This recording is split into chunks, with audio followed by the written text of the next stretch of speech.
ज्ञानञ्जनशलाकया चक्षुरुन्मिलितं येन तस्मै श्रीगुरुवे नमः। श्रीगौराङ्गा नित्यानन्द श्री अद्वैतचन्द्र गदाधर श्रीवासादि गौरभक्तवृन्द वाञ्छाकल्पतरुभ्यश्च कृपा सिन्धुभ्येव च पतितानां पावनेभ्यो वैष्णवेभ्यो नमो नमः। हरे कृष्णा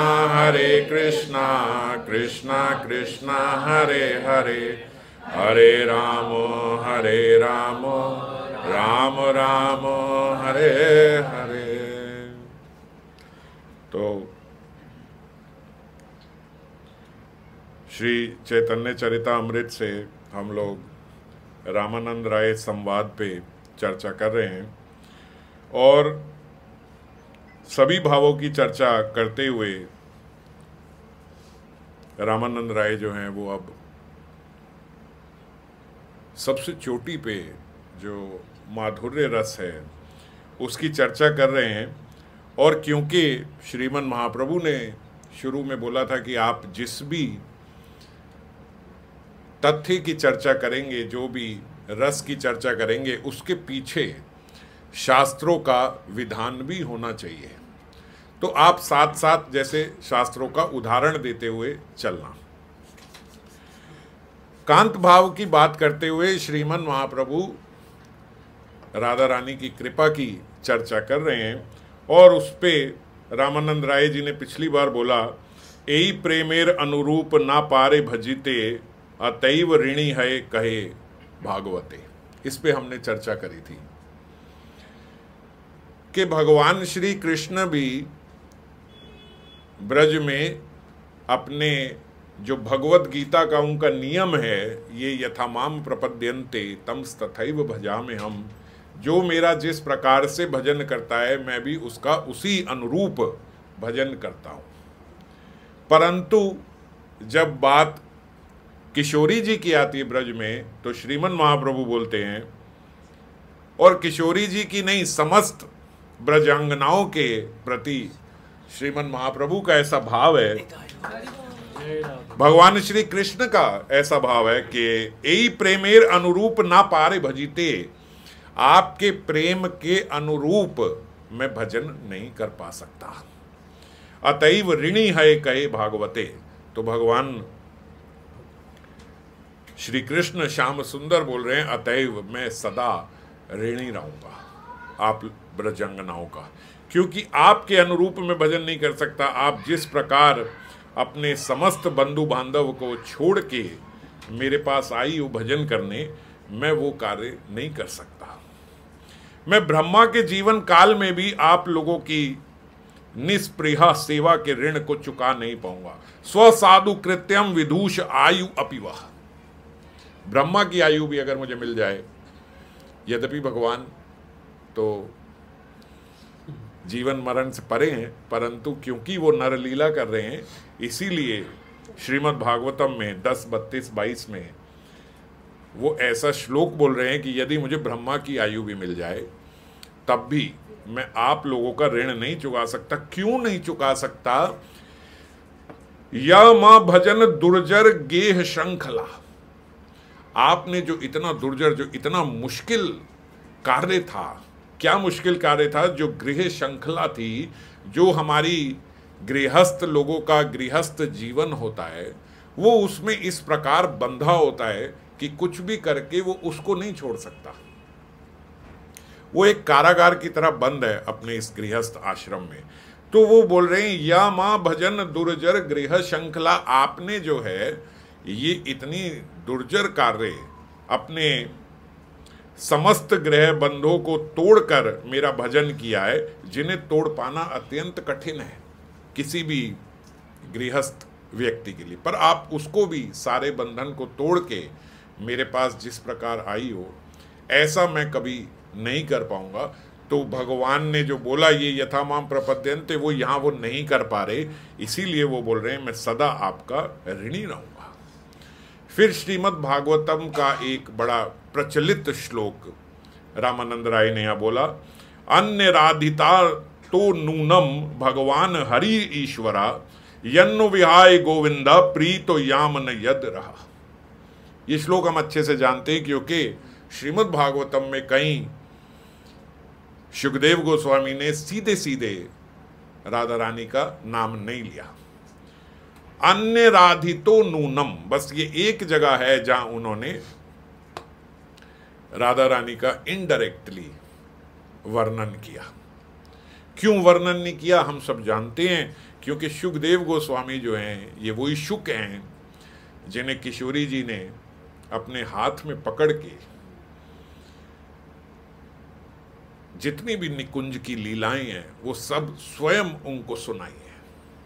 उनकी गुरु है श्री राधा रानी, और वो आज यहाँ पे बैठ के जब भागवतम कथा सुना रहे हैं, यदि एक बारी राधा रानी का चिंतन करें, उनका नाम लेते ही उनको समाधि हो जाएगी। और सामने बैठे परीक्षित के पास केवल 7 दिन है, और ऐसे संत महात्माओं की जब समाधि लगती है तो दिन महीने पता नहीं लगते हैं। तो इसीलिए अपने आप को संभाले रखने के लिए कई बारी हम लोग देखते हैं इस जगत में भी कि जब किसी व्यक्ति के किसी सेंसिटिव टॉपिक पे बात की जाए तो वो उसको अवॉइड करता है, क्योंकि वो पब्लिकली रोना नहीं चाहता। तो वो उस सेंसिटिव टॉपिक को अवॉइड करके चलता है कि मुझे इस विषय में बात नहीं करनी। तो इसीलिए यहाँ पे शुकदेव गोस्वामी ने भागवतम सुनाने वक्त राधा रानी का सीधे सीधे वर्णन नहीं किया, पर जब ये बात बोली अन्य राधिता तो नूनम भगवान हरि ईश्वरा, ये उस समय की बात है जब श्याम सुंदर अंतर ध्यान हो गए थे लीला से, और गोपियों को पीछे जाते जाते 2 चरण चिन्ह दिखाई दिए, 2 व्यक्तियों के। 2 चरण तो होते ही एक व्यक्ति के, मतलब 4 चरण चिन्ह दिखाई दिए।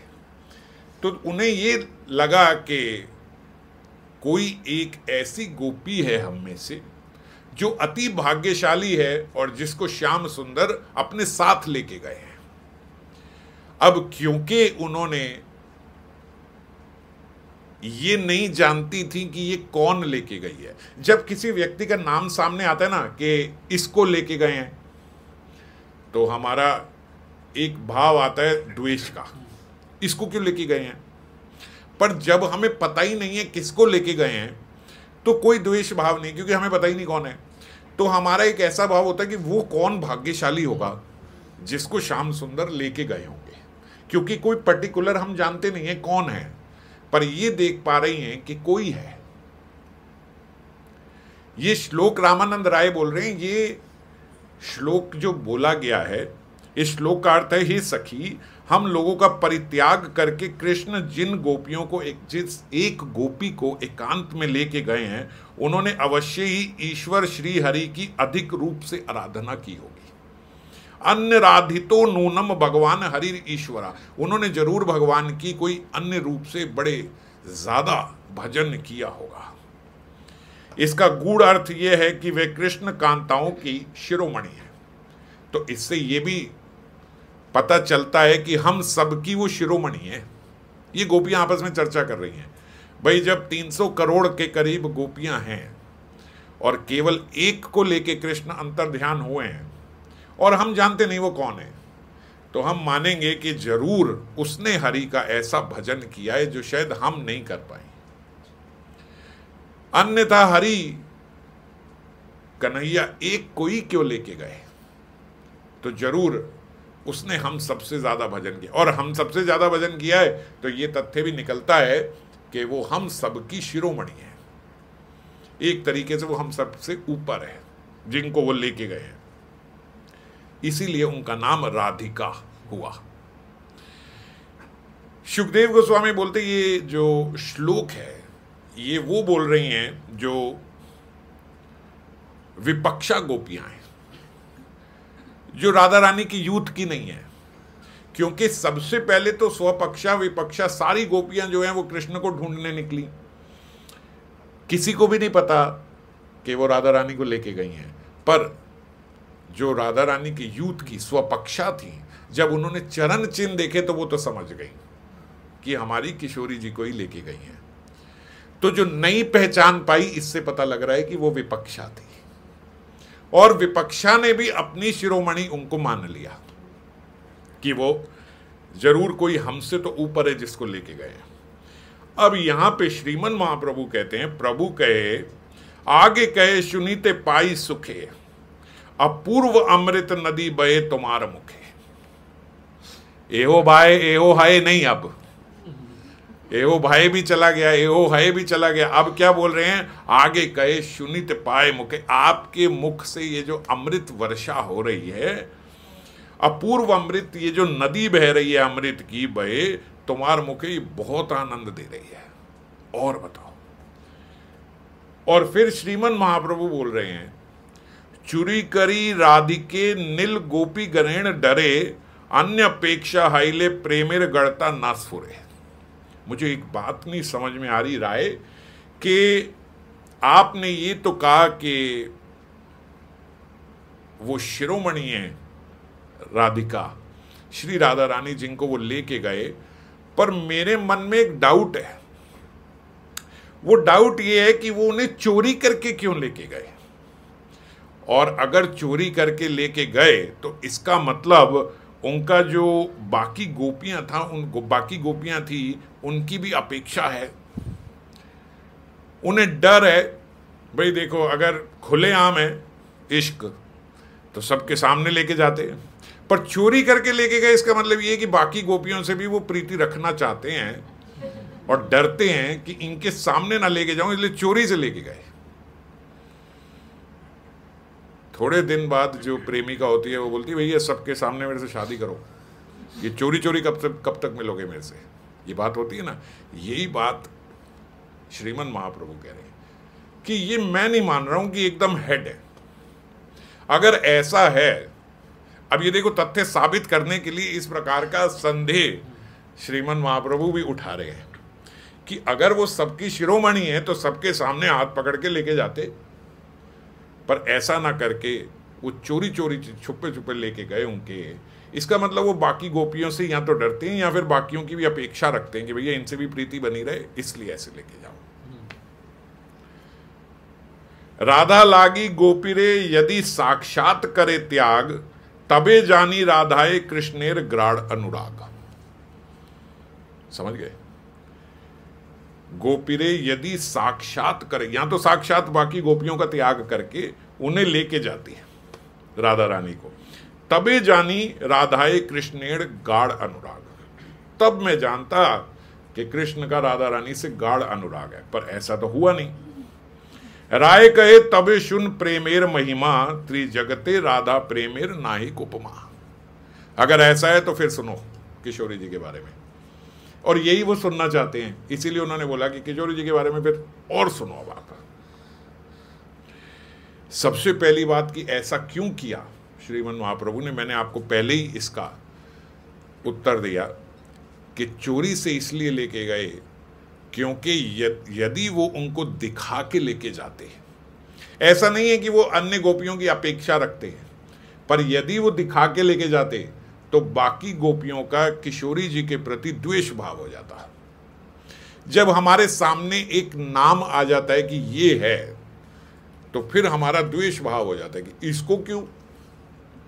पर जब हमें कोई पता ही नहीं है कि कौन, तो जब हमें पता ही नहीं है तो उसको हमें शिरोमणि मानने में कोई दिक्कत नहीं होती कि होगी यार हमसे श्रेष्ठ होगी तभी लेके गए हैं।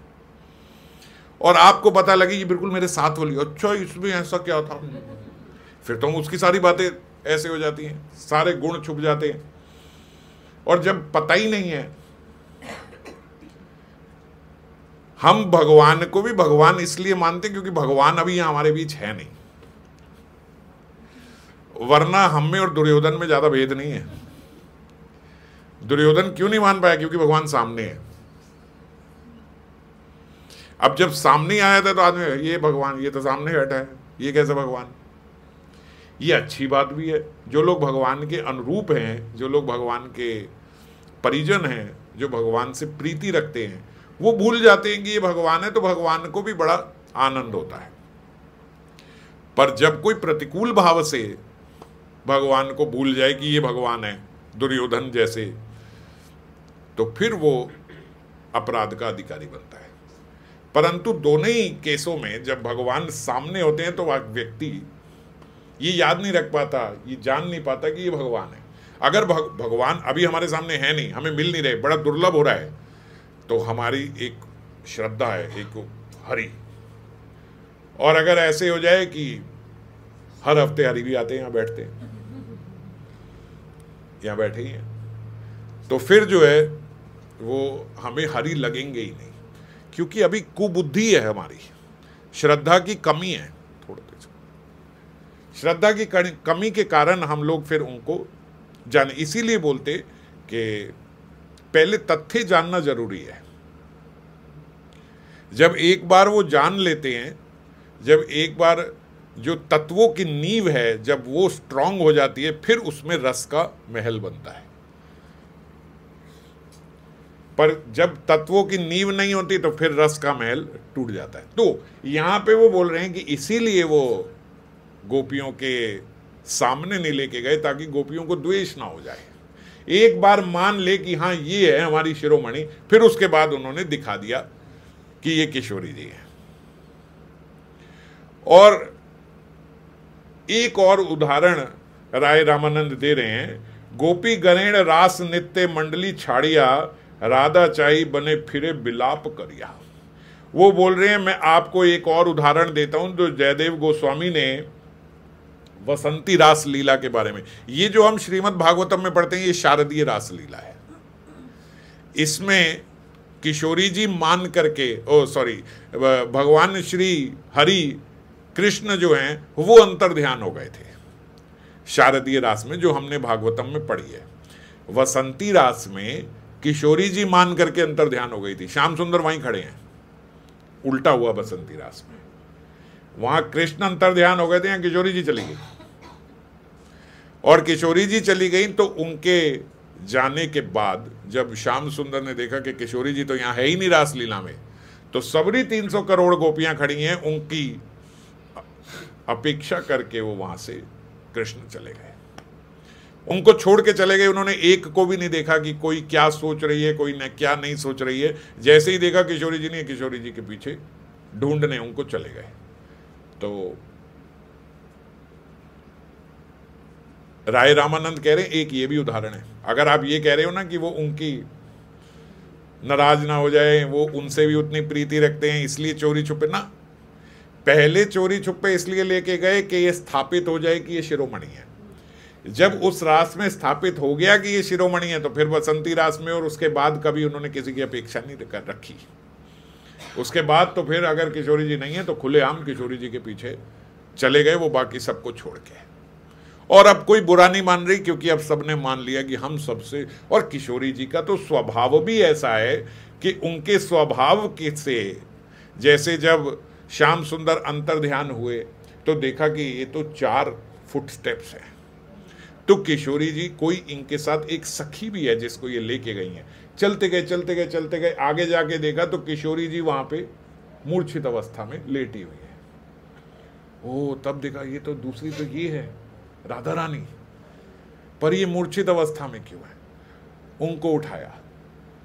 अब उनको उठाया तो द्वेष भाव क्यों नहीं आएगा, क्योंकि अब उनमें और हम में कोई भेद नहीं है। उनको भी छोड़ के कृष्ण चले गए हैं। कृष्ण जो है बड़े चतुर हैं, ये सारा कुछ विधान करके रखा है। अगर मेरे साथ ही देख लेंगे कि हम दोनों ऐसे बैठे हैं, तो फिर भी देख के फिर द्वेष आ जाएगा। समझ रहे हो? एक फिलॉसफी है कि जो हमारे साथ के हमारे मित्र मंडली के लोग हैं, जब उनके हमसे कम नंबर आते हैं तो दुख होता है, मगर जब उनके हमसे ज्यादा आ जाए तो और दुख होता है। तो ऐसे ही जब ऐसे देखे कि हमारे साथ की सखी ये श्याम सुंदर के साथ बैठी है और हमें वो छोड़ के आ गए, तो ऐसा नहीं कि उनके लिए बड़ा अच्छा लगेगा, बड़ा दुख होगा। और जब ये देखें कि ये इतनी विलाप कर रही हैं और ये भी मूर्छित अवस्था में, दुख होगा मगर उतना नहीं होगा जितना उनके साथ देख के हो जाता। तो जब देखा कि किशोरी जी भी विलाप कर रही हैं, ये भी वहां पे हैं, तो अब साम्य भाव आया कि ये तो इनको भी छोड़ के चले गए। अरे जब आपको साथ लेके चले थे तो आपको क्यों छोड़ के चले गए। और बात ये भी है कि किशोरी जी को छोड़ के इसलिए गए क्योंकि उस समय किशोरी जी उनको ये कह रही थी कि तुम मुझे ऐसे ले आए हो और मेरी सारी सखियां वहां इंतजार कर रही होंगी, उनका क्या होगा जो वो ऐसे देखेंगी कि मैं नहीं हूं और वो विलाप कर रही होंगी, इंतजार करेंगी, तुम शीघ्रता से उनके पास चलो। तो श्याम सुंदर उनको भी छोड़ के चले गए। तो ये भाव जो हमारे भीतर है, ये भाव जो है, ये सामने वाला व्यक्ति जान पाता है। ये बात हमने पहले भी कई बार करी है कि हमारी, जैसे हम बोलते हैं ना, एक वाइब्स होती हैं सबकी, तो वो भी जान पाते हैं। और किशोरी जी का भाव जो है वो तो सब ब्रजवासी वहां से परिचित है ही, सारी सखियां, सारी गोपियां। जिस प्रकार किशोरी जी फिर सखियों से मिली, अरे तुम मिल गई, आओ आओ आओ आओ, श्याम सुंदर यहीं गए हैं, यहीं मुझे छोड़, देखो ना किस प्रकार हमें छोड़ के चले गए। तो तुरंत ये भाव आया कि ये हमारी शिरोमणि है, ये हमारे साथ की हैं।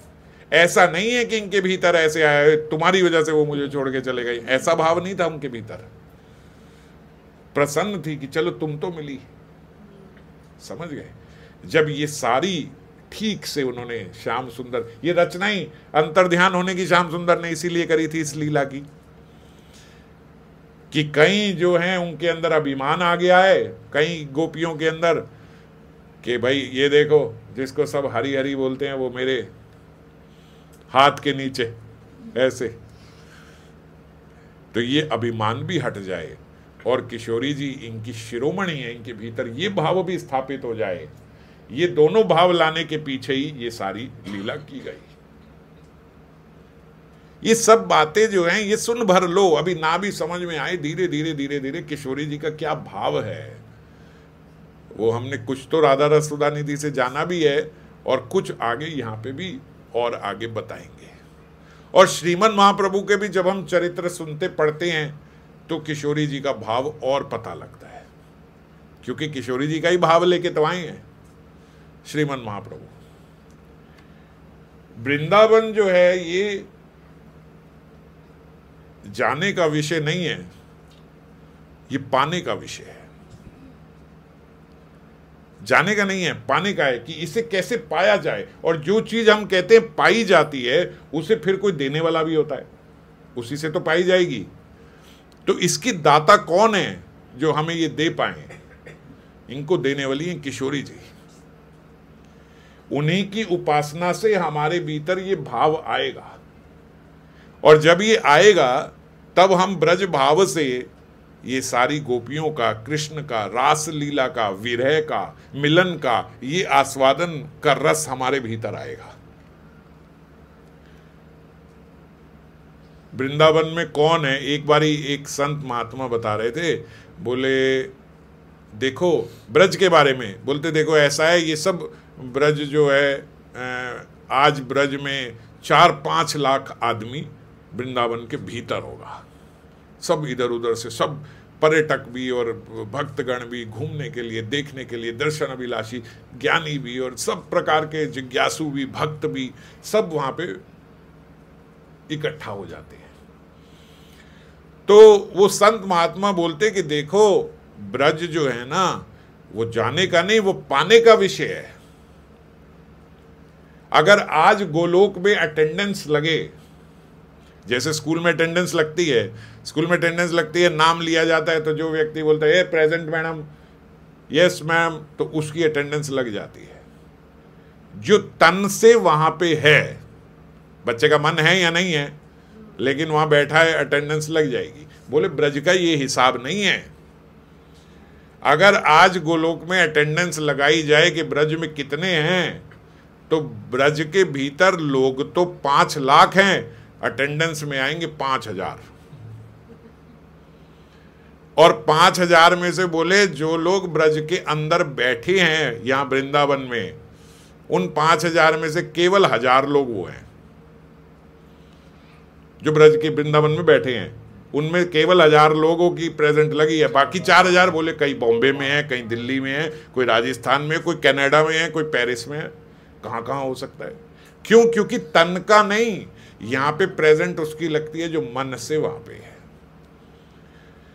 जो वहां पहुंच के भी जिसका मन वहां नहीं लगा है, अब बोलो नहीं, हम तो जब वहाँ जाते हैं तो हमें तो फटाफट होता है ये दर्शन भी करने, ये भी करने, वो भी करने। तो आप अपने आप से पूछो कि अगर आपको बिना एसी का कमरा मिला होता तो आपकी इतनी जिज्ञासा होती? 100 में से 90 नीचे बैठ जाएंगे। नहीं, वहां जाके इतनी जिज्ञासा, ये दर्शन कर ले, ये कर ले, ये कर ले, ये कर ले, वो तब है जब आपको पता है कि दोपहर को तो एसी कमरे में बैठेंगे। अगर ये खत्म हो जाए तो ये जिज्ञासा, नहीं थोड़ा मौसम ठीक हो जाए फिर चलेंगे। मैंने 90 भी कम बोला है, ज्यादा, 100 में से 95 बैठ जाएंगे। तो इसीलिए 5 लाख में से केवल 1000 लोगों की अटेंडेंस ही लगती है, बाकी की नहीं लगती। और इसीलिए मैं ये बात बोल रहा हूं कि ये जाने का नहीं, पाने का विषय है। सब लोग इस तैयारी में, हम वहां फटाफट से ये घर बना ले, वहां रह लें, ये कर लें, वो कर लें, ये हमारा एक घर वहां होना चाहिए, पहले ब्रज भाव भीतर होना चाहिए, नहीं तो वहां जाके भी अपराध बनेंगे। सब राक्षस जो हैं वो भी वहां पे थे। एक भाव ये भी है, लोग बोलते भैया असुर जो है, असुरों को भी वहां पे ब्रज में जाने का मौका मिला, मगर कंस को नहीं मिला। और एक जगह तो हम सुन रहे थे श्री राजेंद्र प्रसाद जी की कथा में, उन्होंने बताया कि कंस भी एक बार गया था।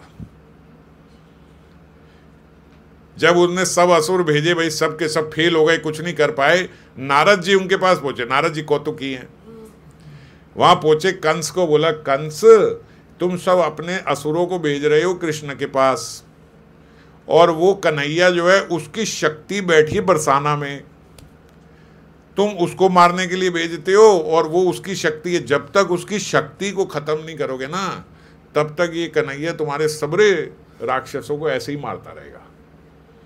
कंस ने कहा, जे बात है, तो वहां मैं ही जाऊंगा सीधा।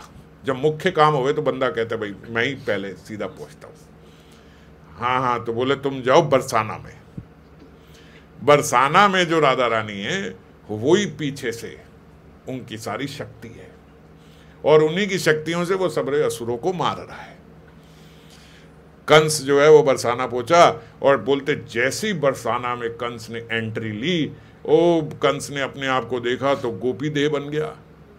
लहंगा पहना हुआ है, चोली पहनी हुई है, ऐसे हैरान हो गया कंस। भाई किसी आदमी को लहंगा चोली पहना तो वो पागल हो जाएगा, ये क्या हो गया मेरे साथ यहाँ पे बरसाना में घुसते ही। और लोग देख के हंस रहे हैं। क्यों हंस रहे हैं? बोले कंस गोपी तो बनी लेकिन बड़ी कुरूप गोपी बनी। अब बरसाने में तो सुंदर सुंदर गोपियां आए, मंजरियां आए, सखियां आए, और कंस बोलते एकदम काली भद्दी दिखने वाली गोपी बन गई, इतने लंबे बाल हो गए, ये सब लहंगा फड़िया पहन के। बोलते कंस पागल हो गई, ये क्या हो रहा है मेरे साथ। और वहां पे घूम रहा है गोपी की तरह। अब ये क्या है? ये किशोरी जी की कृपा है। किशोरी जी बोलते बरसाना में आया तो गोपी देह तो प्राप्त होएगा ही होएगा। ये किशोरी जी की कृपा है। आप बरसाना में गए हो तो गोपी देह प्राप्त हो जाएगा। अब भक्तों पे तो ये कृपा है, असुरों पे तो जो ये कृपा कर दो वो पागल हो जाएंगे। नहीं, वो तो कृपा चाहिए नहीं है वाली। नारद जी वहां पे आ गए। नारद जी कहे तो सबरी लीला खराब हो जाएगी। भाई ये तो इतना हमने भी नहीं सोचा था।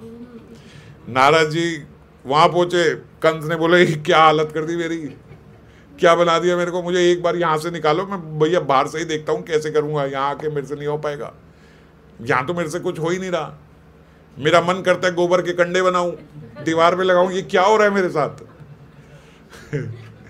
तो नारद जी बोलते मैं कुछ करता हूं। नारद जी किशोरी जी के पास गए। नारद जी ने कहा किशोरी जी सबरी लीला बिगड़ जाएगी, आपने क्या कर दिया, आपने तो कंस को भी गोपी बना दिया है, आप कितनी कृपालु हो। अरे वो असुर है, भगवान ने उसका वध करना है, कैसे करेंगे, आपने तो गोपी दे दिया उसको भी। किशोरी जी कहती है हमारे बरसाना में जो आएगा सो तो गोपी दे प्राप्त कर लेगा नारद जी, इसमें तो हम कुछ नहीं कर सकती। बोले पर आपकी तो कृपा है। बोले मेरी कृपा मेरे से भी आगे चलती है, मैं भी चाहूं तो अपनी कृपा को रोक नहीं सकती, ऐसा ही होगा। बोले कुछ तो इलाज करो, लीला आगे बढ़ानी है भैया। कंस असुर ये तो मैं भी मजे में भेज दिया भाई, देखते हैं, मगर इतना तो मुझे नहीं पता, आप ऐसी कृपा कर दो कि गोपी बना दोगे उसको। क्या करें? तो बोले ऐसा करो, उसको राय दो कोई अपराध कर दे। यदि कोई अपराध हो जाएगा ना तो तुरंत गोपी देह से हट के असुर बन जाएगा। ब्रज में अपराध करेगा तो असुर बन जाएगा।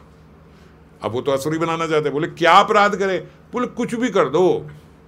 बोले वो तो गोबर के कंडे बना रहे हैं वहां पे बैठ के, क्या करें उसे? बोले उससे बोलो किसी गोपी के यहां जिसके कंडे बना रहे हैं ना, उसी गोपी के कंडे ही चुरा ले, सो अपराध है जाएगा उससे और असुर बन जाएगा। जाके उसने कंस को बताया। कंस ने वो जिस गोपी के, अच्छा वहां शरणागति भी ऐसे ही मिल जाती है, यहाँ हमसे होती नहीं है, वहां वो किसी गोपी के अंदर बैठ के कंस कंडे बना रहा है किसी गोपी के।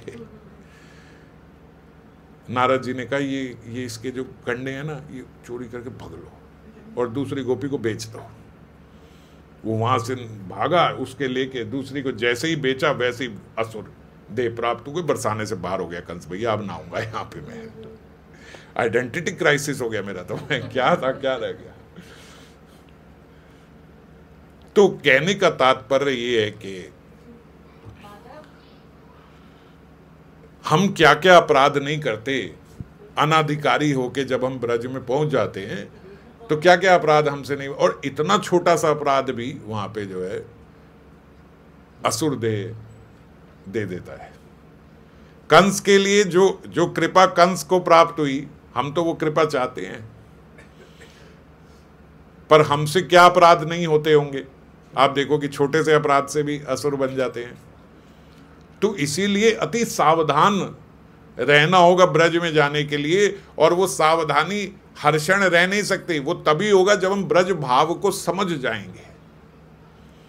ब्रज भाव को समझना जरूरी है। इसीलिए मैंने बोला वृंदावन को जाने से पहले वृंदावन को पाना जरूरी है। अब आप समझ पा रहे हो, वो भाव पाना जरूरी है।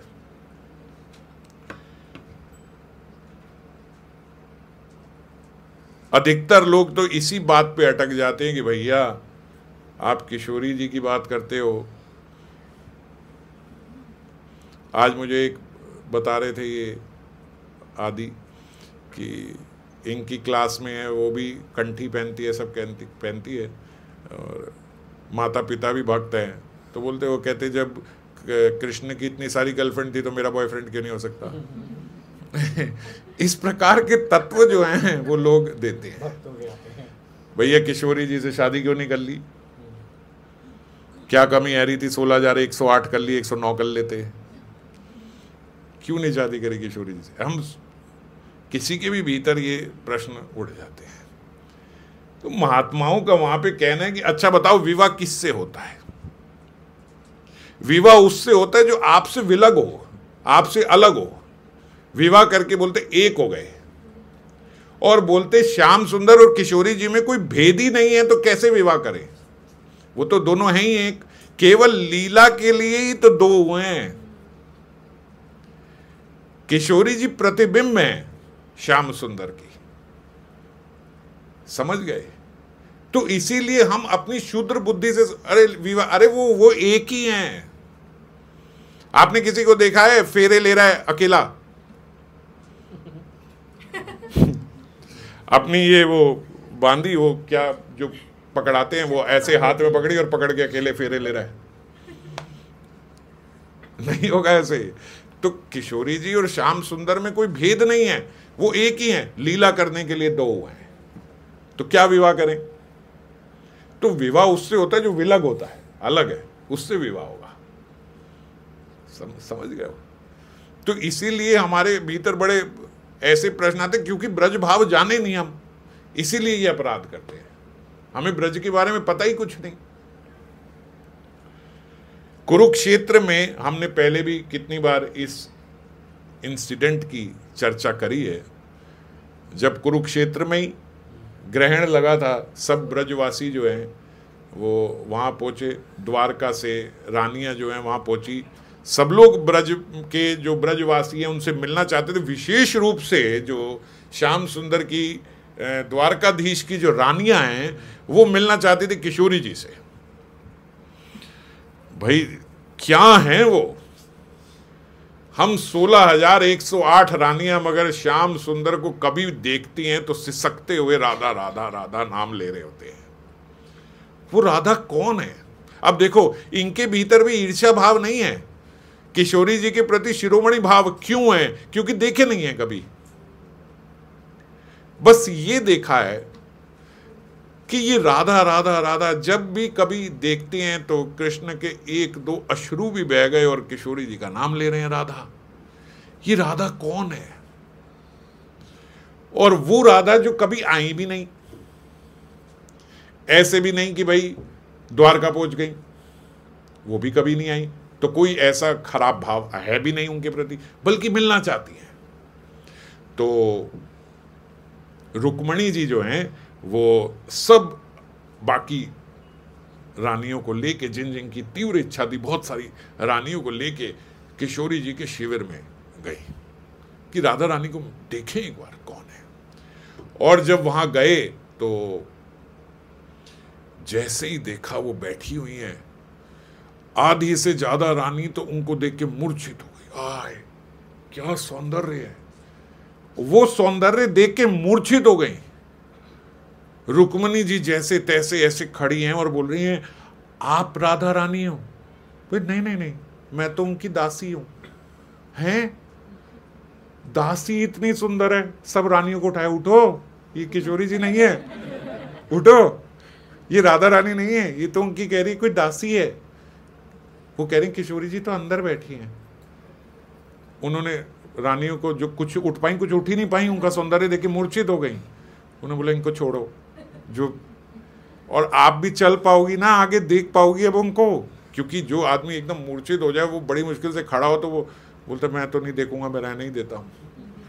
तो बोला आप देख पाओगी ना, चल पाओगी, चलोगी? हाँ हाँ, देखो देखो, अगर सामर्थ्य हो तो ही चलना, जिस जिसका सामर्थ्य हो वही अंदर चले। अंदर गए, अंदर बैठी हुई है, जो देखा बैठी हुई है, और उससे भी ज्यादा रानियां मूर्छित। अब की बात फिर से रुक्मणी जी होश संभाल के, आप राधा रानी हो? ना, मैं तो उनकी एक दासी हूं, वो तो अंदर बैठी हैं। अब ये वली जो है पहले वली से और सुंदर, आप भी दासी हो? फिर सब रानियों को होश करो, उठो, चलो, ये नहीं है राधा रानी, ये नहीं है राधा रानी। सुन के कुछ उठी, ये राधा रानी नहीं है। असल में क्या है, अभिमान शून्य होना पड़ता है किशोरी जी के दर्शन करने के लिए। फिर अंदर गए, फिर अंदर देख के जो बची कुची थी सब मूर्छित। राधा रानी इतनी सुंदर है? नहीं, मैं तो उनकी दासी हूं। 7 सखियों से मिली, हर सखी उससे ज्यादा उससे ज्यादा उससे, केवल रुक्मणी पहुंच पाई अंदर तक जहां किशोरी जी बैठी थी। और किशोरी जी को देख के रुक्मणी जी मूर्छित हो गई। किशोरी जी ने उठाया, अरे उठो उठो उठो उठो, आप उठो उठो उठो। सौम्य भाव से, बड़ी विनम्रता से उन्हें उठाया। जो ही उठी किशोरी जी को देखा, फिर मूर्छित हो गई। ऐसा सौंदर्य, ऐसा सौंदर्य तो हम कभी कल्पना, हम तो सोचती थी हम बहुत सुंदर हैं। श्याम सुंदर को ऐसा क्या दिखता होगा वो ग्वालन में, वहां की ब्रज जो गांव है, वहां गांव की ग्वालन में आपको क्या ऐसा दिखता होगा? हम यहाँ की इतनी सुंदर सुंदर, थोड़ा अभिमान तो था ही कि हम इतनी सुंदर हैं, हम इतनी सुंदर रानियां द्वारका की, और आपके भीतर क्या ऐसा भाव है कि उनको देख के, आपको देख के तो अब समझ में आया। असल में वो सौंदर्य उनके भाव का है। और रुक्मणी जी वहां जाके बोलते, रुक्मणी जी ये भूल गई कि मैं रुक्मणी हूं। वो उनके चरण पकड़ रही हैं, दासी बन रही हैं उनकी, कि मैं तो आपकी दासी। वो बता, आप रुक्मणी हो, आप तो रानी हो, आप ये क्यों कर रही हो? हम तो गांव की ग्वालन हैं, हमारे सामने आप ऐसा क्यों कर रही हो? किशोरी जी बोल रही हैं। रुक्मणी जी, यही भाव किशोरी जी के दर्शन के लिए चाहिए, जब जीव भूल जाए।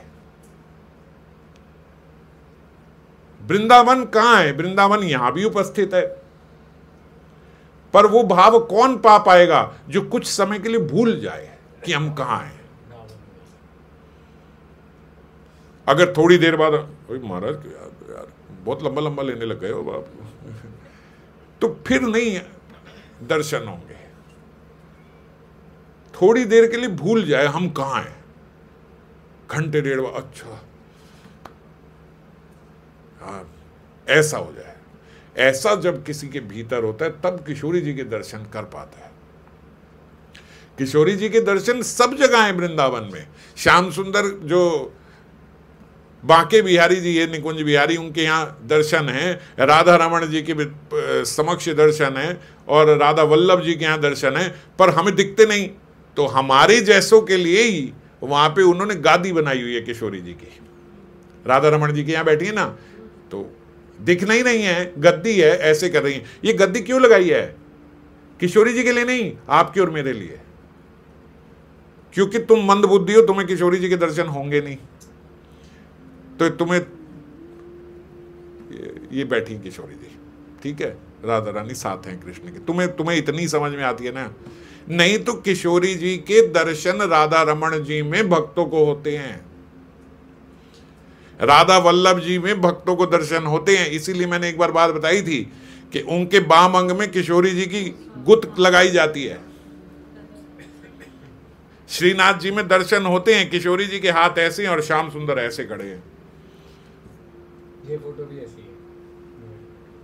पर हम लोगों को दर्शन नहीं होते। हम राधा कृष्ण तो कभी अकेले होते नहीं है, आपने राधा रानी तो राधा रानी की गद्दी साथ रख दी, आपके और मेरे लिए, कन्हैया के लिए नहीं, उनके साथ हैं कृष्ण। तो जब जीव अभिमान शून्य हो जाता है, जब होश नहीं है अपनी, तब दिखती हैं किशोरी जी। इसीलिए पर्दे में है, यहां भी 7 पर्दों में पीछे हैं, वहां भी श्याम सुंदर के भीतर किशोरी जी हैं। पर वो दर्शन तब होंगे जब हमारी सुध बुध भूल जाए, एसी छोड़ो, देह का सुध ना रहे। थोड़ी देर के लिए ऐसा हो जाए, वहां जाने के बाद हमें पता नहीं है आज क्या डेट है, क्या आए थे, कब जाना है। 1 घंटे बाद हो, अच्छा आज तो निकलना है, कल निकलना है, ऐसे। और ऐसा होता है, अनुभव से बता रहा हूं, ऐसा जब होता है तभी दर्शन होते हैं। वरना तो हम फटाफट भाई 10 मिनट का इधर, फटाफट फिर उधर उधर उधर परेड करके हम भाग के आए हैं फटाफट से। आपने भी जैसे नवदीप का भी बताया था ना। हाँ, ऐसे दर्शन नहीं हो पाते, ऐसे किशोरी जी के दर्शन नहीं होंगे। और इसीलिए सबको नहीं। अब रुक्मणी जी आई तो सब बोल रहे भैया, बाकी रानियां जो हैं सब समेटती हुई जा रही हैं सबको, चलो वो उधर मूर्छित पड़ी है, कोई उधर मूर्छित पड़ी है, बेचारी वहां तक तो जा ही नहीं पाएंगी किशोरी जी के पास। वो सब बाहर आके रुक्मणी जी से पूछ रही हैं किशोरी जी कैसी दिखती हैं, हमने तो देखा ही नहीं, हमारी तो ऐसी क्षमता ही नहीं है कि हम देख पाए, आप बताओ ना किशोरी जी कैसी दिखती है। रुक्मणी जी कहीं क्या कहूं, कैसे वर्णन करूं, ये तो नहीं समझ पा रही हूं। अब आप रसगुल्ला खाओ और कोई कहे गुलाब जामुन खाओ, अब कोई कहे कि इसमें और इसमें मिठास में क्या फर्क है। आपसे कोई कहे गुलाब मीठा था, रसगुल्ला मीठा था, बोले ये तो नहीं, दोनों का टेस्ट तो अलग है ना। गुलाब जामुन और रसगुल्ले का टेस्ट अलग है, कैसे बताओगे अलग है? मीठा है, अब कैसे 2 मीठों में कैसा फर्क है? मीठे और नमकीन में तो भेद बता देंगे, 2 मीठे में कैसा फर्क बताओगे? कैसे बताऊं?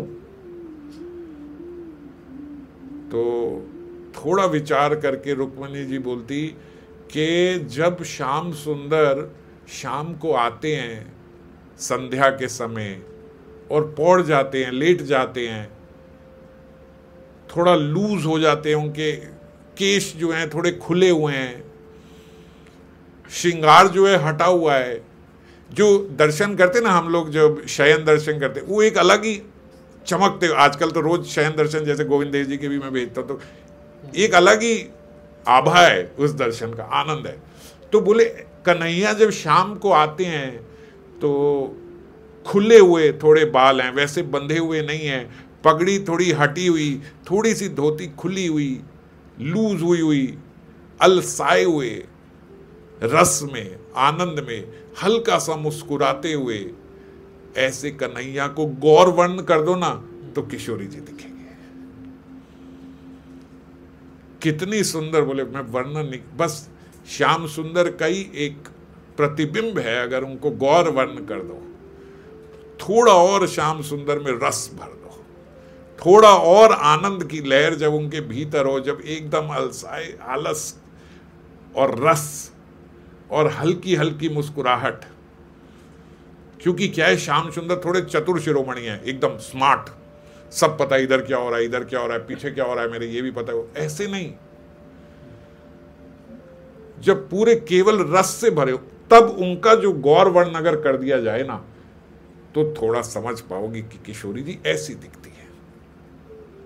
अच्छा, अब रानियां वहां रह के भी उनके दर्शन नहीं कर पा रही, किशोरी जी के समझ नहीं पा रही। ये देह अभिमान जब पूर्ण रूप से हट जाएगा, जब हम मतलब ऐसा एकदम होके जाएंगे, ये दर्शन करने हैं। ब्रज में ऐसे लालच से जब हम जाएंगे कि हमने सुना है कि श्याम सुंदर और किशोरी जी वहीं रहते हैं, और जो वहां पे एक दिन एक रात रह जाए, मतलब 24 घंटा अगर कोई वृंदावन में रह जाए, तो एक बार उनकी आंखों के आगे से जरूर निकलेंगे। ये किशोरी जी कहती हैं, ये पक्की बात है। अगर कोई 24 घंटा ब्रज में रुका है, तो एक बार उसकी आंखों के आगे से तो निकले होंगे। महात्माओं का कहना है, ये संत महात्माओं का, इतने अवेलेबल हैं वो ब्रज में। पर हमें क्यों नहीं दिखते? क्योंकि इस लालसा से हम गए नहीं हैं। लौल्यम ही एक केवलम, उसकी कीमत क्या है? लौल्यम। अगर लौल्यम होगा तो दर्शन होंगे। अगर कोई इस लालच से गया है कि अच्छा इस बारी तो हम 2 दिन के लिए जा रहे हैं, तो 36 घंटे 40 घंटे तो बनेंगे, अगर पूरे 48 नहीं भी बने, तो एक बार तो जरूर राधा कृष्ण मेरी आंखों के आगे आएंगे। सतर्क रहना है, बड़े ध्यान से रहना है कि वो एक बार निकलेंगे जरूर। अगर इस बात पे श्रद्धा हो, पक्के हो जाएं, ऐसा लौल्यम हो जाए, तो दर्शन होंगे। ब्रज जाने का ये भाव है। जय सुबह कहाँ खाना है, शाम को, दोपहर को भारती भी खाएंगे सैंडविच, शाम का यहाँ रखते हैं, रात का इधर रखते हैं, जी पिज्जा कहाँ से बढ़िया मिलते हैं ये वो, इस प्रकार का भाव अगर होगा तो नहीं दर्शन होंगे ब्रज में। केवल ये, अगर आपको पता है कि पक्का है, निश्चित रूप से महात्माओं की वाणी है, एक बार आपकी आंखों के आगे से निकलेंगे, तो आप सतर्क रहोगे। अगर इस बात पे श्रद्धा है कि बहुत सतर्क रहना है कि वो निकलेंगे जरूर, तो हल्की सी एक झलक दे के जाएंगे आपको। अगर ये लालसा है तो कोई बहुत बड़ा बनने की जरूरत नहीं है। ये भाव रख के कल चले जाओ, मिलेंगे, मतलब समझ गए, आप रेडी हो इसके लिए, दर्शन के लिए। पर ये भाव होना चाहिए। ये कहां से चालू होगा? ये पहले हरि नाम से, पहले उनकी नाम में श्रद्धा हो हमारी। एकदम से चमत्कार नहीं होगा कि बस किसी तरीके से चलो एक, नहीं, फिर रह जाएगा, फिर बुद्धि घूम जाएगी। 1 घंटे बाद आपको हो जाए, ओए हाँ मेरे को तो ब्रज में देखना था, राधा कृष्ण आने थे, अब वो 1 घंटे में निकल गए। तो पहले आदत होनी चाहिए कि नाम में, पहले मेरे को नाम में श्रद्धा हो, पहले श्रद्धा का भाव मेरे भीतर होना चाहिए, तब संतवाणी में श्रद्धा होगी। और नाम में स्मरण होना चाहिए। जो नाम मैं ले रहा हूं, उस नाम को करते हुए मेरा स्मरण चलना चाहिए। समझ रहे हो? फिर धीरे धीरे धीरे धीरे हम उस स्टेज पे आएंगे जहां पे कृष्ण बोल रहे हैं, मम अनुस्मरण युद्धश्च, अर्जुन को भगवान बोल रहे हैं मम अनुस्मरण युद्धश्च। ये जो सारा युद्ध करना है ना, ये मेरा स्मरण करते हुए करना है। ये भगवान अर्जुन को समझा रहे हैं। हमारे लिए ही ये बात समझाई जा रही है। युद्ध से ज्यादा भीषण क्या हो सकता है? हाँ बोले, अभी यार मैं ऑफिस में हूं, अभी इस टाइम तो नहीं भगवान का स्मरण हो सकता ना, जब शाम को आराम से या सुबह आराम से माला लेके बैठूंगी तब करूंगी। अब आप मेरे को फोन करो, मैं कहूँ माता जी इस टाइम स्मरण रखो, काम स्मरण, इस टाइम कहाँ स्मरण करूँ, यहाँ मेरी ऑडिट हो रही है, मेरे ऑफिस में आने आओ, स्मरण करो, कस्टमर सिर पे खड़े हुए हैं। और वो अर्जुन को बोल रहे हैं मम अनुस्मरण युद्धश्च, सारा युद्ध करो मेरा स्मरण करते हुए। कितना भीषण होता है युद्ध। मतलब आपके सामने 4 आदमी स्टेन गन लेके खड़े हुए हैं और हम कह रहे हैं भगवान का स्मरण करते हुए गोली मारनी है सामने वाले को। अगर मार दे मेरे को वैसे ही, मैं क्या करूं, मैं स्मरण करूं गोली मारूं? और जो जीवन जीना है ऐसे जीना है। पर ये कैसे होगा? पहले नाम, नाम में श्रद्धा, नाम में स्मरण, फिर धीरे धीरे धीरे धीरे जब वो स्मरण बढ़ेगा, सब क्रम से है, तो फिर ऐसी अवस्था आएगी कि मम अनुस्मरण युद्धश्च हो जाए हमारा। अभी ये मेरे को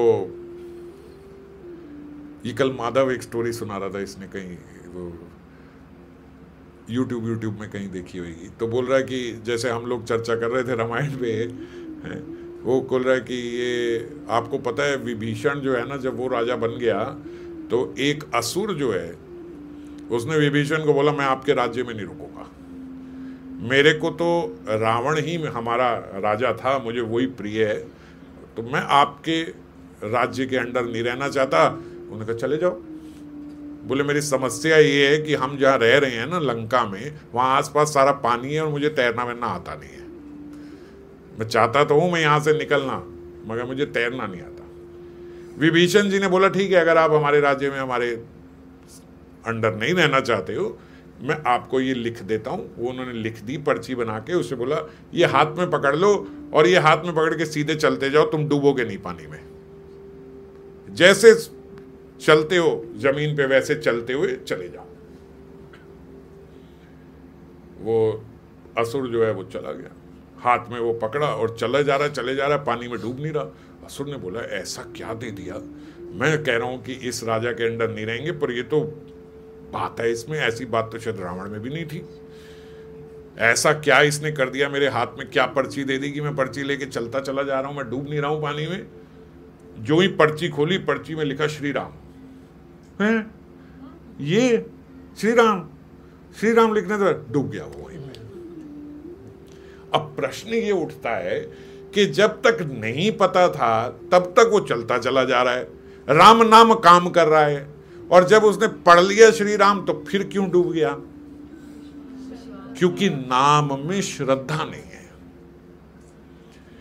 वो नाम पता नहीं है नाम है, तब भी श्रद्धा कार्य कर रही है नाम की, पर पता भी लग गया नाम है लेकिन नाम में श्रद्धा नहीं है तो डूब गए। इस बात को समझना होगा कि नाम जो ले रहे हैं उस नाम में श्रद्धा होनी चाहिए।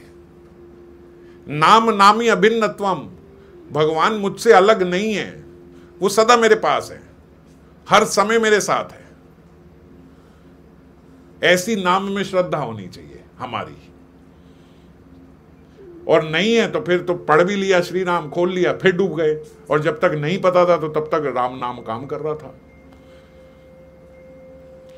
ये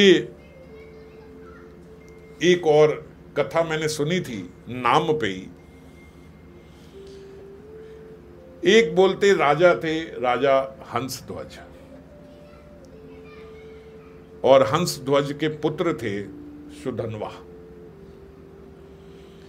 सुधन्वा जो है वो नाम में उनकी बड़ी श्रद्धा थी। सुधन्वा की हर समय बोलते नाम लेते रहते श्री कृष्णा हे गोविंद हे मुरारी, हे नारायण हे कृष्णा हे गोविंद हे मुरारी, इस प्रकार से नाम लेते रहते। एक बार राजा हंसध्वज के यहाँ जब वो युधिष्ठिर जी ने अश्वमेघ यज्ञ किया था, तो अश्वमेघ यज्ञ में वो घोड़ा छोड़ देते थे, भैया हर जगह जा रहा है, तो युधिष्ठिर जी का वो घोड़ा जो है दौड़ते दौड़ते उनके राज्य में आ गया, हंसध्वज जी के। हंसध्वज बड़े आनंदित हुए, वो भी भक्त थे, हाँ युधिष्ठिर जी का आया है। अश्व, तो उसके साथ तो अर्जुन भी होंगे। हाँ, अर्जुन भी, अर्जुन के साथ तो फिर कृष्ण भी होंगे। आज कृष्ण के दर्शन हो जाएंगे, मैं जाऊंगा, मैं उनकी आरती करूंगा, बलैया लूंगा और हमारा सारा राज्य तो ऐसे दे दूंगा कि सब आपके लिए है। और अपने पुत्र को भी बोला, आओ आओ सुधनवा, आज तो दर्शन होंगे। सुधनवा भी बड़ा अति आनंदित। मंत्रीगणों ने बताया, भैया अर्जुन वगैरह तो है लेकिन कृष्ण नहीं है उनके साथ। द्वारका की सारी टीम है, सेना आई है सारी, लेकिन कृष्ण नहीं है उनके साथ। बोले कृष्ण नहीं है? बोले हाँ, तो अब कृष्ण तो युद्ध में उनके साथ थे, अब ऐसे थोड़ी कि उनके बस सारथी हो गए हैं और हमेशा उनके साथ घूमे, तो साथ नहीं है उनके। तो बोले कन्हैया का रथ कौन हाँक रहा है? कोई साधारण उनके साथ होगा सारथी, वो है, कन्हैया नहीं है। हंस ध्वज ने कहा, रोक लो घोड़ा, बोलो हम युद्ध करेंगे। उन्होंने कहा जब युद्ध करेंगे तब तो आएगी कन्हैया, हमें तो कन्हैया के दर्शन करे। बोलो सुधनवा। सुधनवा ने कहा बिल्कुल पिताजी, रोक लो, देख लूंगा। दर्शन करने हमें तो कन्हैया के, वो आए सारथी बन के, आरती उतारे, बलैया ले, हमें तो वो कहना, रोक लो घोड़ा।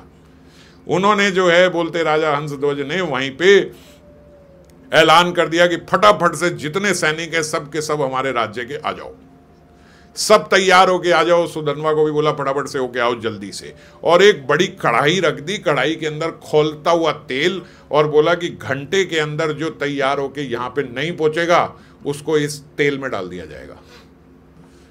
क्योंकि वहां युद्ध बोल दिया, घोड़ा रोक लिया। अब जब घोड़ा रोका तो बोले घंटे के अंदर अंदर सब अर्जुन वगैरह सब यहां आके इकट्ठे हो जाएंगे, हमारी सेना चाहिए, 1 घंटे का समय है।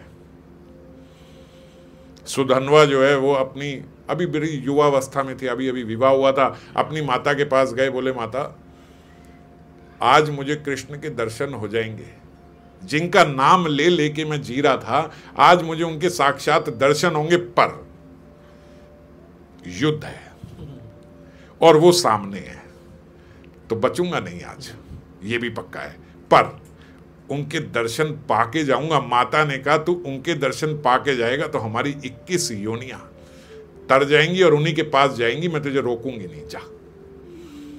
आरती उतारी तो जा।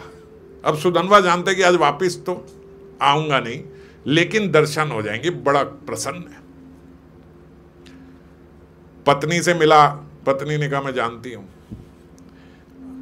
आज आप के अंतिम दर्शन है, आप लौट के तो नहीं आओगे, क्योंकि आप कृष्ण के विरुद्ध युद्ध कर रहे हो। चाहे आप उनके भक्त हो, लेकिन आपकी अवस्था भीष्म पितामह जैसी है, हो तो परम भक्त मगर सामने खड़े हो। एक पुत्र तो दे जाओ जो आपकी जलांजलि दे पाए बाद में। सुधनवा ने उनकी बात पूरी रखने के लिए अपनी पत्नी के समक्ष चले गए। वहां 1 घंटा पूरा हो गया। राजा ने कहा सुधनवा चाहे मेरा पुत्र है, लेकिन 1 घंटे के भीतर यहां आया नहीं, इसको खौलते हुए तेल में डाल दिया जाए। अब सुधनवा जब स्नान आदि करके शुद्ध होके वहां पहुंचा तो जितने सैनिक थे सबने पकड़ लिए, बोले आपको खौलते हुए तेल में डाला जाएगा, आप घंटे से लेट हो गए।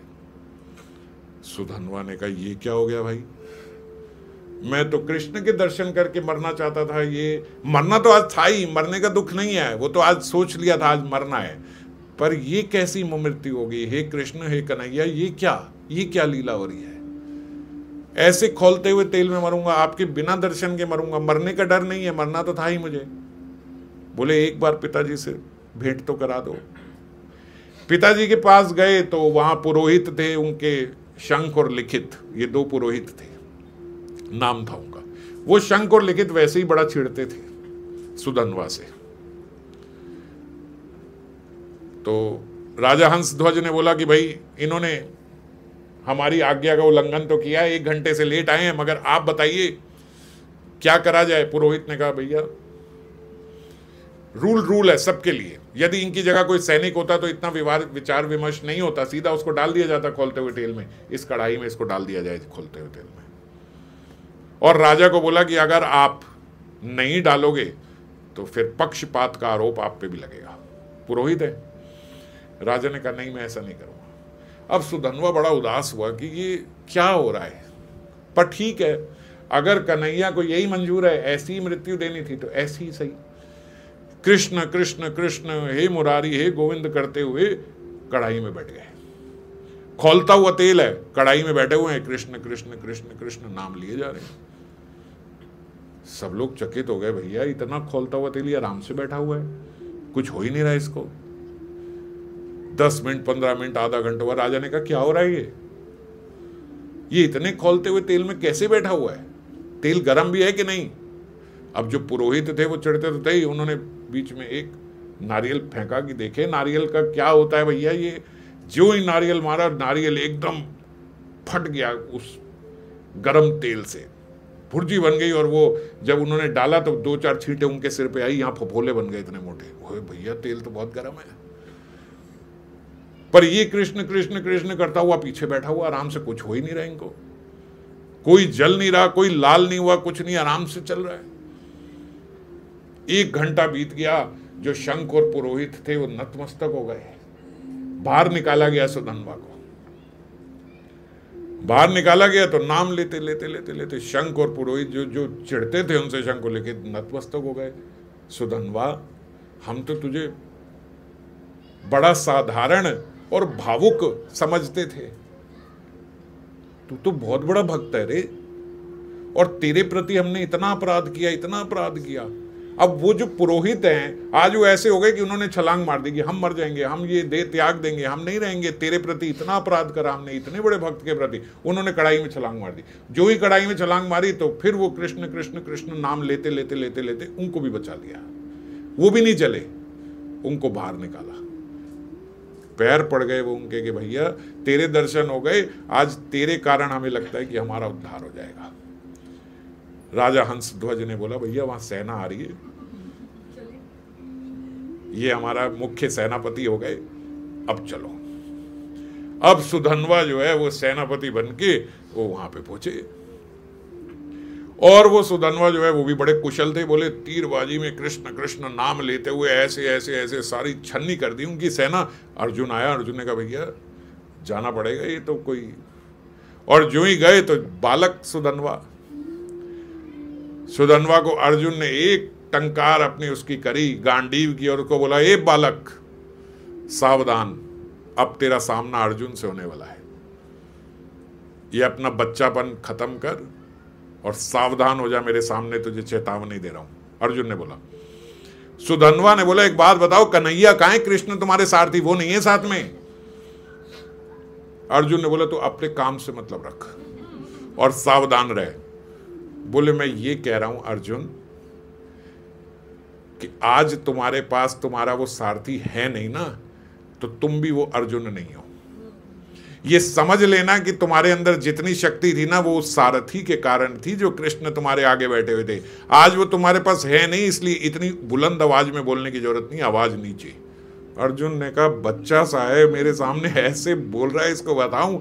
जैसे ही अर्जुन ने तीर निकाला, सुधन्वा ने अपने ऐसे तीर निकाले, 3 टुकड़े कर दिए उसके तीर के। और अर्जुन ने बोलते उस समय वहां पे बरसात कर दी तीरों की, और जितने तीर अर्जुन ने मारे उसके प्रत्येक तीर के 3-3 टुकड़े कर दिए उसने, सुधन्वा ने। मतलब उसके हर एक तीर के बदले 3 तीर चल रहे हैं। और थोड़ी देर के अंदर अर्जुन का जो गांडीव की प्रतंचा थी वो तोड़ दी, उसके रथ का वो ध्वज जो है वो गिरा दिया, और उसके सारथी को मूर्छित कर दिया और पहिया तोड़ दिया। अर्जुन ने कहा ये तो कौन बला है, ये छोटा सा बालक, इसमें इतना बल। अब जब ऐसा अवस्था आई तो अर्जुन ने कृष्ण को पुकारा। सुधन्वा ने कहा मैं पहले ही कह रहा था पुकार लो ने, जब तक वो होंगे नहीं तुम्हारी बात बनेगी नहीं। और वो भी उन्हीं के दर्शन के लिए आए हैं। जैसे ही उन्होंने कन्हैया का नाम लिया, कन्हैया बोलते कृष्ण, उसी समय वहां आ गए और सारथी को हटा के रथ का पहिया ठीक करके वो वहां पे बैठ गए, और कृष्ण बोलते चल अर्जुन अब देखते हैं। और जो ही सुधन्वा ने देखा, हाँ तो जीवन सफल हो गया। कन्हैया आपको देखने के लिए ही मैं यहाँ, धन्य है जो आप आ गए, आपके लिए ही मैं इनसे ऐसा युद्ध कर रहा था कि आप आ जाओ। तुरंत उसी समय 10 बाण अर्जुन के चरणों में प्रणाम करते हुए, 100 बाण कृष्ण के चरणों में प्रणाम करते हुए, और एक बाण ऐसा मारा कि 100 हाथ पीछे जाके वो रथ गिरा। अर्जुन को बोला अभी भी बता रहा हूं, युद्ध होगा, इतना आसान नहीं होगा मुझसे जीतना। पार्थ तुम जीत अब जाओगे अर्जुन, अब तुम्हारे पास कृष्ण आ गए हैं, तुम्हारी विजय पक्की है, मगर आसान नहीं होगी, ये मैं तुम्हें बता दूं। कृष्ण ने अर्जुन को बोला ये क्या है? अर्जुन ने बोला क्या हुआ? बोले मैं बैठा हूं रथ पे, मेरे बैठे बैठे इसने एक तीर ऐसा मारा कि 100 हाथ पीछे हमारा रथ कर दिया।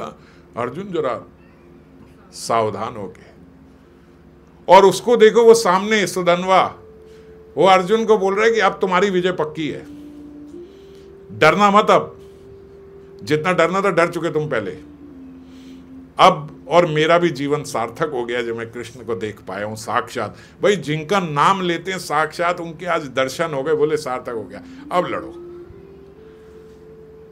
कृष्ण ने अर्जुन को बोला अर्जुन साधारण तीर मत निकालना, दिव्य तीर निकालना। मेरे बैठे बैठे जो एक तीर से 100 हाथ पीछे हमारे रथ को फेंक सकता है वो कोई साधारण नहीं होगा, समझ लेना। अर्जुन ने बोलते एक तीर निकाला और उन्हें बोला कि अगर इस तीर से सुधन्वा तेरी मृत्यु नहीं हुई तो मुझे ये पाप लग जाए, ये लग जाए, इस प्रकार से। कृष्ण ने बोला रुको। उन्होंने कहा मैंने जो गोवर्धन उठाया था, उस गोवर्धन उठाने का, ब्रजवासियों को सबको बचाने का जितना पुण्य है वो सारा पुण्य मैं इस तीर में डालता हूं। अब ये तीर तुम सुधन्वा पे चलाओ। सुधन्वा पे बोलते, अगर सुधन्वा कहता है अगर अर्जुन मैंने तेरे इस तीर के भी 3 टुकड़े ना कर दिए तो मेरी जो 21 पुश्ते मेरी मां ने बोली थी तरनी थी, वो सब की सब नरक में जाए। अर्जुन ने बोलते तीर चलाया, सुधन्वा ने अपना तीर चला के 3 टुकड़े उस तीर के कर दिए। अब कृष्ण जो है वो कह रहे भैया सारे ब्रजवासियों को बचाने का, गोवर्धन उठाने का सारा पुण्य उसी में था, वो भी नष्ट हो गया, सब खत्म हो गया। अर्जुन ने प्रतिज्ञा ली थी कि मैं 3 तीरों के अंदर तेरा वध कर दूंगा, नहीं तो मैं अग्नि में जल जाऊंगा। 1 तीर तो गया। कन्हैया बोलते तुम बड़ी जल्दी प्रतिज्ञा कर लेते हो। अर्जुन ने कहा चिंता मत करो। दूसरा तीर निकाला। दूसरे तीर में कृष्ण ने बोला मेरे ये जन्मों के जितने पुण्य हैं वो सब इसमें लग जाए।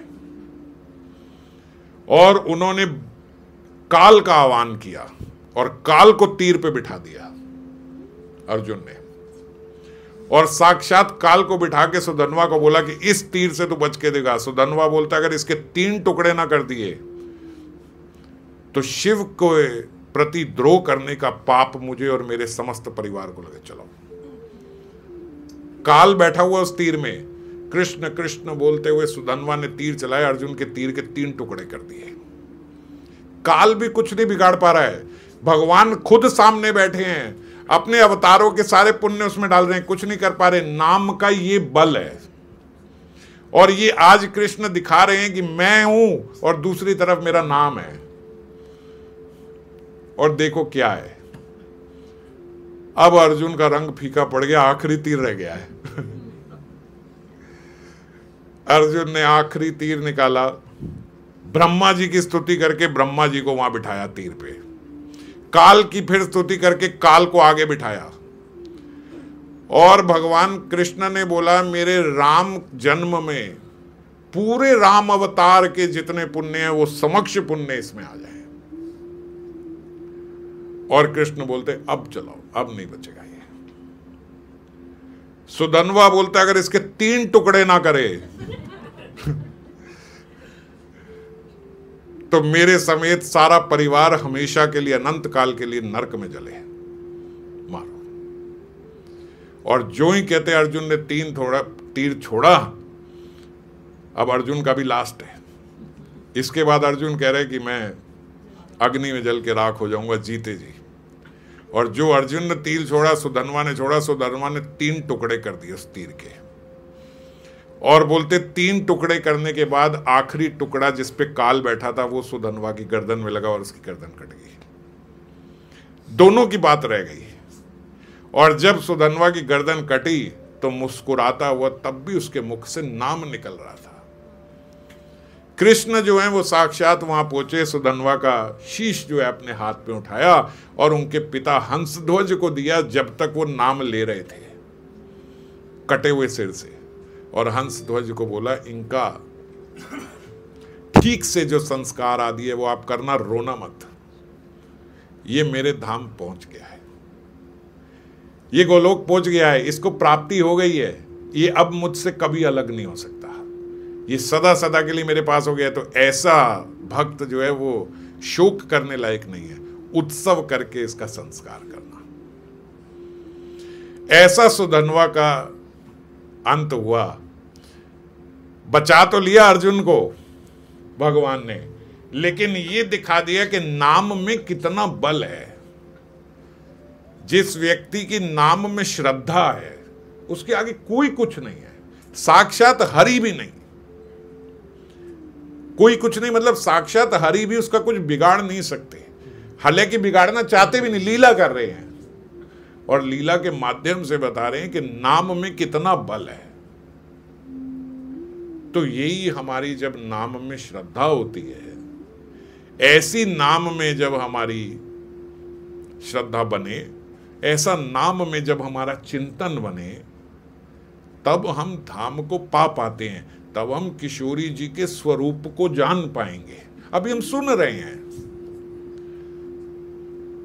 राधा रसुदा निधि 100 श्लोक हमने सुन लिए, पर अनुभूति नहीं है। वो कब होगी?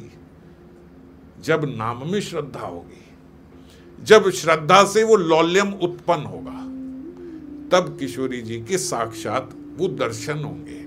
जो रुक्मिणी दर्शन करके आई हैं वो दर्शन होंगे, और फिर वृंदावन पाया जाएगा, ब्रज भाव पाया जाएगा, किशोरी जी को पाया जाएगा।